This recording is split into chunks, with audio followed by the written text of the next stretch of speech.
Saudi अरब में जो accident हुआ मक्का से मदीना आने वाली बस, ये वीडियो को पूरा देखिएगा, आपको समझ में आ जाएगा। मिलता हूँ, अस्सलाम वालेकुम। दुआ की दरखास्त। ఇస్లామిక్ ప్రపంచంలోని రెండు పవిత్ర నగరాలైన మక్కా మరియు మదీనాలను కలిపే ఆధ్యాత్మిక వారధి ఇది.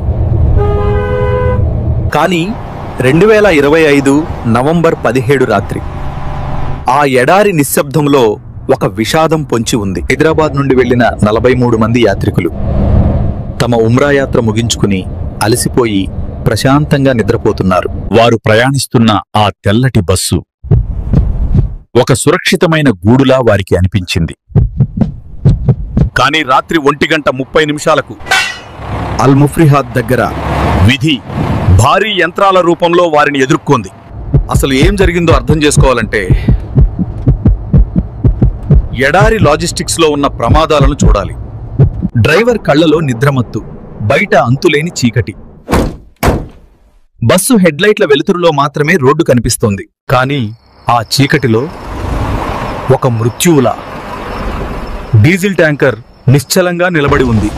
100 కిలోమీటర్ల వేగంతో వెళ్తున్న బస్సు 1000 లీటర్ల డీజిల్ ఉన్న ట్యాంకర్ను ఢీకొట్టినప్పుడు అది కేవలం ప్రమాదం కాదు, అది ఒక రసాయన విస్ఫోటనం. ఆ ఘర్షణ జరిగిన మరుక్షణం ట్యాంకర్ పగిలి డీజిల్ గాలిలో పొగమంచులా వ్యాపించింది.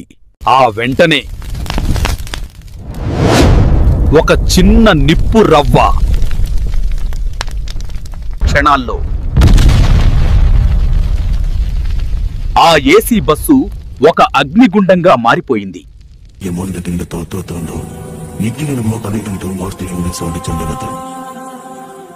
ఎమర్జెన్సీ ద్వారాలు, కిటికీలు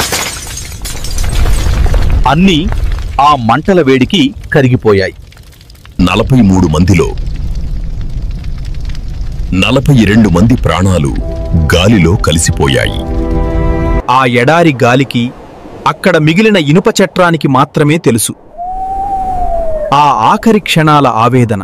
ప్రమాదం జరిగిన కొద్ది నిమిషాల్లోనే సౌదీ సివిల్ డిఫెన్స్ వాహనాలు మరియు రెడ్ క్రెసెంట్ అంబులెన్స్లు ఎడారి నిశ్శబ్దాన్ని చీల్చుకుంటూ వెళ్లాయి.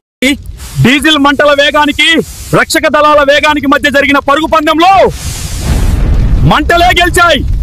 160 కిలోమీటర్ల దూరంలో ఉన్న మదీనా ఆసుపత్రులు హై అలర్ట్లో ఉన్నప్పటికీ ఆ స్ట్రెచర్లు ఖాళీగానే ఉండిపోయాయి. ఇది కేవలం ఒక ప్రమాదం కాదు, ఇది సమయం ఆడిన ఒక క్రూరమైన ఆట.